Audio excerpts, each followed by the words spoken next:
이번 코너는 취재 파일입니다. 관심사가 큰 경제 이슈를 하나 골라 심층적으로 파헤쳐봅니다. 네, 삼성전자가 3분기 잠정 실적을 공개했습니다. 실적이 예상보다 잘 나오기는 했는데 반도체 같은 주력 분야에선 아직 수익을 완전히 회복하지 못한 것으로 파악됩니다.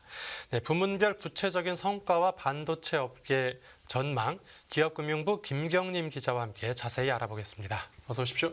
안녕하세요. 네, 삼성전자가 깜짝 실적을 냈다고 하는데 이 얼마나 잘 나왔길래 깜짝이란 말까지 붙은 겁니까?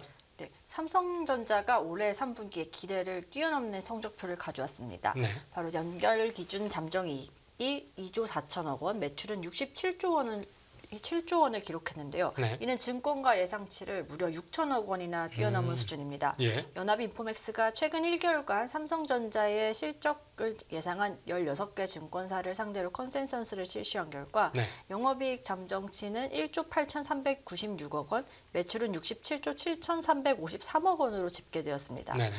영업이익이 대폭 개선되면서 영업이익률도 연중 최고치를 기록했습니다. 3분기 잠정 영업이익률은 3.58%로 1, 2분기 대비 2%포인트 이상 상승했습니다. 예. 네, 삼성전자 영업이익률이 기존까지 두 자릿수였다는 점을 고려하면 미미해 보일 수는 있지만 올해 계속 일단 실적이 부진하면서 1%대에 불과했던 점을 고려하면 상당히 크게 개선됐다고 할 수 있죠. 네네. 네, 잠깐 설명드리면 영업이익률이라는 거는 그 영업이익을 매출로 나눈 값인데요. 네. 영업이익이 기업이 제품을 만들고 팔 때 들어가는 원재료, 노동비, 임대료, 광고 비용 등을 제외한 이익을 나타내고 네. 매출은 기업의 제품이나 서비스를 팔 때 나는 총 수익을 나타내는 거니까 네. 그러니까 영업이익률이 좋아졌다는 거는 그만큼 비용 관리를 잘했다는 것으로 해석할 수 있습니다. 네네. 그러면 이번 분기에 가장 실적이 좋았던 사업부는 어디였습니까?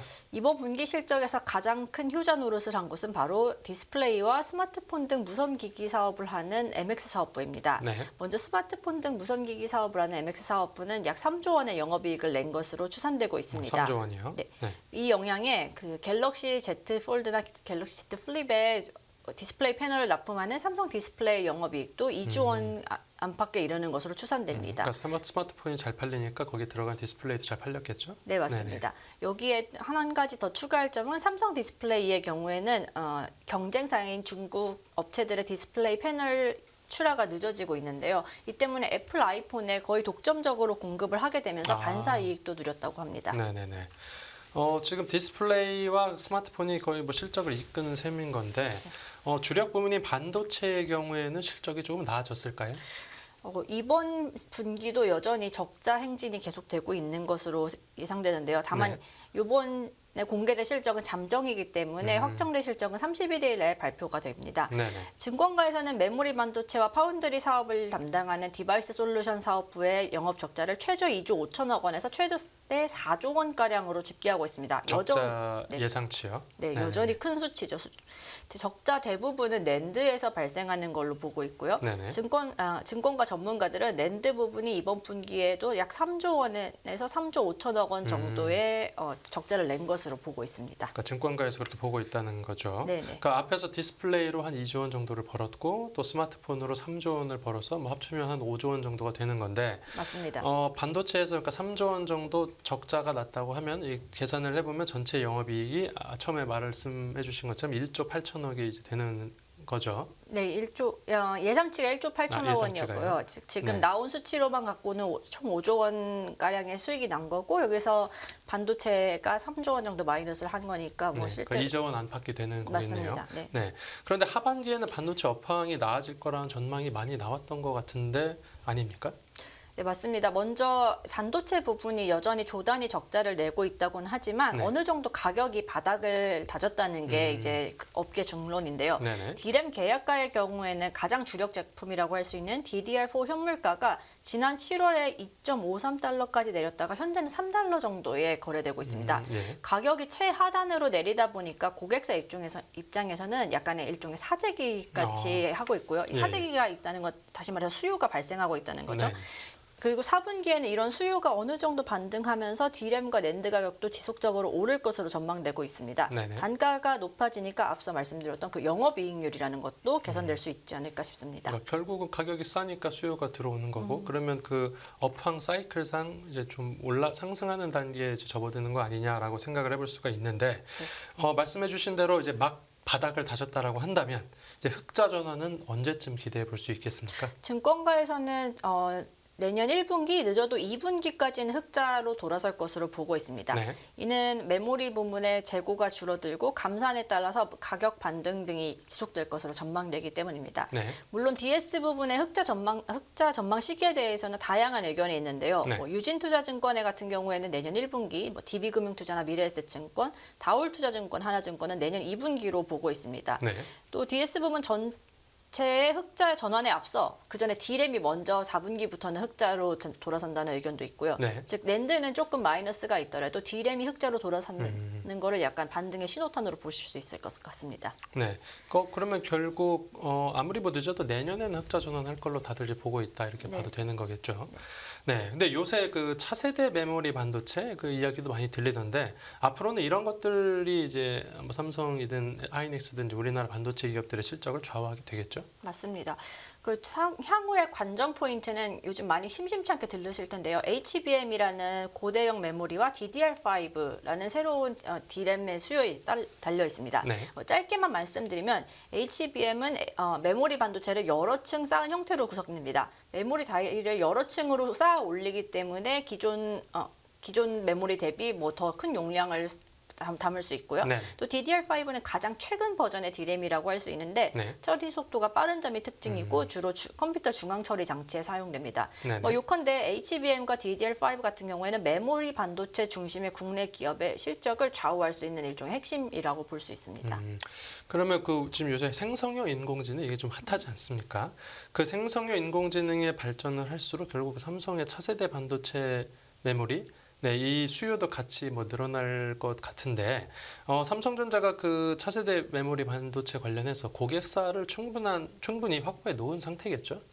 일단 확실하게 발표된 바로는 삼성전자가 미국의 AMD를 고객사로 확보했다는 것입니다. 예. AMD는 엔비디아 아실 테지만 엔비디아라는 그 글로벌하게 가장 큰 그래픽 처리 유닛 회사의 뒤를 쫓아서 지금 고객사 확보에 속도를 내고 있는데요. 네. 아직까지 그 시장 점유율로 따지면 엔비디아가 뭐 70에서 80%, 그다음에 AMD는 10% 안팎밖에 되지 않습니다. 네. 여튼 AMD는 올해 말 출시 예정인 MI300이라는 AI 전용 GPU에 대한 공급 계약을 기존 고객인 마이크로소프트를 비롯해 아마존 웹서비스와 협상 중에 있고요. 네. 현재는 구글 및 메타와도 협상 중에 있어서 AMD가 이들까지 고객으로 확보하게 된다면은 AMD의 HBM을 납품하는 삼성전자 입장에서는 엄청난 수혜가 예상되고 있습니다. 그렇겠죠. 네. 그리고 주요 클라우드 업체들이 AMD를 대체제로 채택하는 이유는 아무래도 가격이 중요한데요. 엔비디아의 GPU 가격의 경우에는 거의 뭐 3천만 원에 이른다고 합니다. 네. 그에 비해서 AMD는 후발주자로서 약간 더 가격을 낮게 책정함으로써 네. 경쟁력을 확보하고 있다고 합니다. 그런 AMD와 이제 삼성전자가 손을 잡은 거고요. 맞습니다. 네. 지금 이스라엘과 하마스가 무력 충돌로 그 지정학적 우려가 커진 상황인데요. 이제 국내 반도체 업계에는 뭐 어떤 영향이 좀 있겠습니까? 네, 반도체 업계가 지금 뭐 거의 혹한기를 끝내간다, 뭐 바닥을 다졌다 하고 있는데 지금 이스라엘과 하마스의 전쟁이 약간의 변수로 작용할 것 같습니다. 네. 왜냐하면 이스라엘에는 인텔의 가장 큰 주요 생산 기지 중에 하나인 팹 28하고 38이 위치하고 있는데요. 네. 이 인텔의 공장 위치가 이스라엘 남부의 그 접전지에서 불과 25km 내지 30km밖에 되지 않습니다. 네. 특히 팔레스타인의 본거지인 가자 지구의 경우에는 인텔 공장에서 뭐 길어야 30km 그 정도밖에 되지 않고요. 네. 그래서 중요한 점은 인텔이 글로벌하게 가장 큰 CPU를 제작하는 회사고 삼성과 SK 하이닉스는 이 CPU에 들어가는 DDR5를 납품합니다. 네네. 그러니까 인텔의 CPU 생산 기지에서 문제가 생기게 된다면은 우리나라의 메모리 반도체 회사들 입장에서는 메모리를 납품할 길이 막히게 되는 겁니다. 그렇겠네요. 네, 또 다른 공급망 리스크에 처한다고 할 수 있습니다. 네. 실제로 인텔의 경우 현재 글로벌 서버 CPU 시장의 95%, 개인용 PC CPU의 85%를 차지하고 있다고 합니다. 이 두 모델 모두 삼성전자와 SK 하이닉스가 지금 D램 메모리의 뭐 반등의 키라고 하고 있는 DDR5와 DDR4를 지원하고 있는데, 이거 다시 말씀드리지만 공장에서 차질이 생긴다면은 우리 업체들이 생산하는 D램 같은 메모리 시장도 타격을 입을 수밖에 없습니다. 그럴 것 같습니다. 제 지금 노트북에도 인텔 써 있는데, 지금 이렇게 많은 점유율을 차지하고 있으니까요. 네, 그리고요.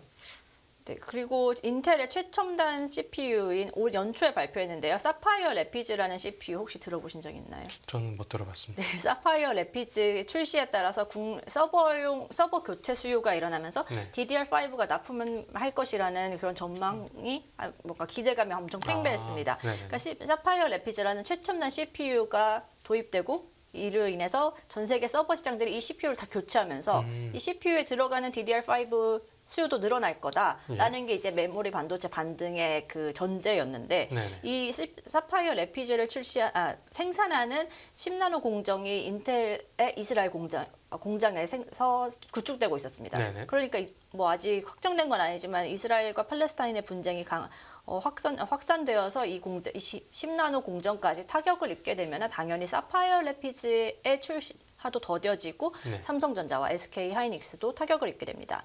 그러니까 인텔이 전 세계 반도체 산업에 영향을 미칠 가능성이 굉장히 높기 때문에 현재는 메모리 반도체 시장과 관련된 기업도 주시할 수밖에 없는 상황이라고 할 수 있습니다. 네, 알겠습니다.